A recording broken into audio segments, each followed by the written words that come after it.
Doctor Ashutosh Verma जी, आज मायावती जी ने press conference जो की, उन्होंने कई बातें कही। उन्होंने कहा कि दलितों पर अत्याचार हो रहा है, न सपा रोक पाई न भाजपा रोक पा रही है।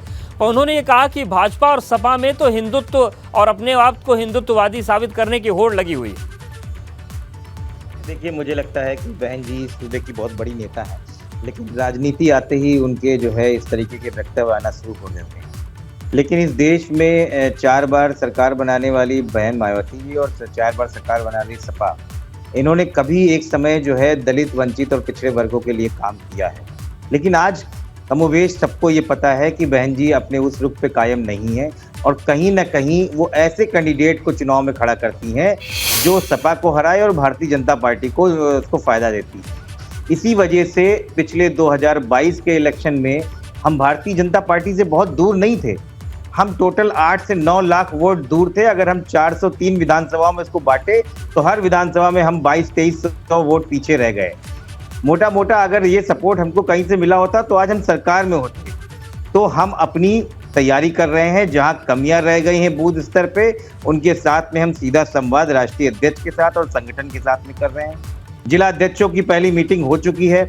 दूसरी, आप जो हमारे प्रभारी हैं लोकसभा के जो बनाए गए हैं, उनके साथ मीटिंग चल रही है। तो हम अपनी तैयारी बहुत मजबूत रख रहे हैं। बहन जी रास्ते में नहीं है, कहीं ना कहीं वक्तव्य दे के भारतीय जनता पार्टी को सपोर्ट करती हैं। जनमानस में ये पूरी खबर पूरी तरीके से आ चुकी है, इसलिए स्थिति गंभीर है।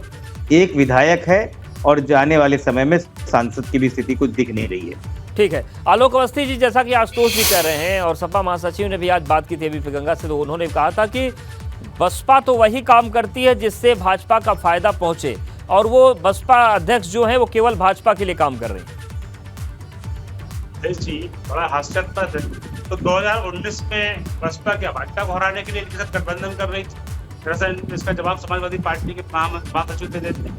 सब तो वो गठबंधन तो गलबैया करके कर रहे थे उसमें भी, लेकिन सपा को फायदा नहीं हुआ। 5 सीटों पे वो पहले भी थे, 5 सीटों उस चुनाव में भी पाए। हाँ, मायावती जी को फायदा हो गया, 10 सीटें उनको जो है मिल गई थी लोकसभा में, जबकि 2014 के इलेक्शन में मायावती जी का खाता नहीं खुल पाया। तो यह एक अलग बेमानी सी बात है। हर दल को अपनी नीतियां और अपनी कार्यक्रम करने की तैयारी है।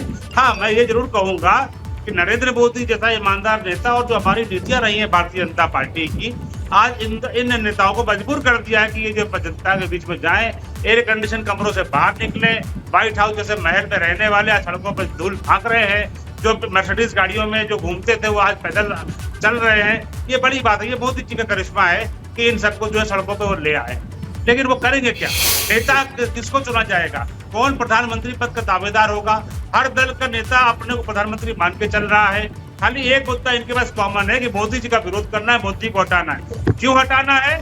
क्योंकि सारे भ्रष्टाचारियों को वो पीछे लगे हुए हैं, सारे अपराधियों के पीछे लगे हुए, सब जेल में जा रहे हैं। जी, लेकिन आलोक अवस्थी, सवाल ये है कि अगर इतना काम पर भरोसा है तो फिर चुनाव के पहले खबर क्यों आ रही है कि उत्तर प्रदेश से कुछ और चेहरों को शामिल किया जाएगा मंत्रिमंडल में, ताकि मिशन 80 को लेकर जनता के बीच अच्छा मैसेज जाए? मैसेज तो काम से ही चला जाता है।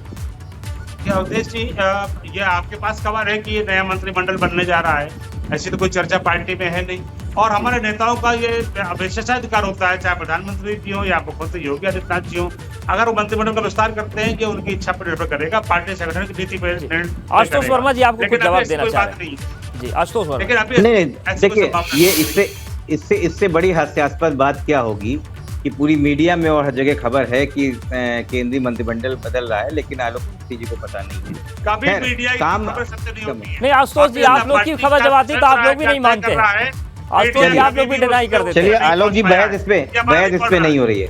बहस ये हो रही है कि जब चुनाव आता है तो कहते हैं हम काम पे जाएंगे, लेकिन 80 करोड़ जनता को राशन बांटना शुरू कर देते हैं। जब चुनाव आता है तो 2-2 हजार रुपए की किस्तें आ जाती हैं। चुनाव खत्म हो जाता है तो 2-2 हजार रुपए की किस्तें खत्म हो जाती हैं। जब चुनाव आता है तो उत्तर प्रदेश से मंत्री बनाए जाते हैं और खुद देश के प्रधानमंत्री जातियों के नाम से उनका उल्लेख करते हैं। और पहली बार इस आजाद देश में कोई प्रधानमंत्री ने जातियों से बताया कि हमने जातियों से फला जाति का ये बनाया, फला जाति का। आप लोग भी तो जातिगत जनगणना की मांग कर रहे हैं आशुतोष जी। उसका मकसद क्या है? यही तो मकसद है ना कि एक एक व्यक्ति की और एक एक सिस्टम की हम जाति गिरा देंगे। क्या मतलब है उसका? उसका मतलब ये है कि जातिगत जनगणना और जाति के उठा के मंत्री बनाना, इसमें जमीन आसमान का अंतर है। जातिगत जनगणना का मतलब है इस समाज के जितने भी दबे कुचले वंचित वर्ग के पिछड़े जाति के लोग हैं उनको पूरा सम्मान मिलना चाहिए, उनको वो जगह मिलनी चाहिए जो सन 47 से लेके आज तक नहीं मिली है। जहाँ पे मनुवादी व्यवस्था बैठी हुई है उनको रोकना। और ठीक है, जो इसका जवाब भारतीय जनता पार्टी लेंगे, करती आलोक है, जी से जो जवाब भारतीय- लेंगे, लेकिन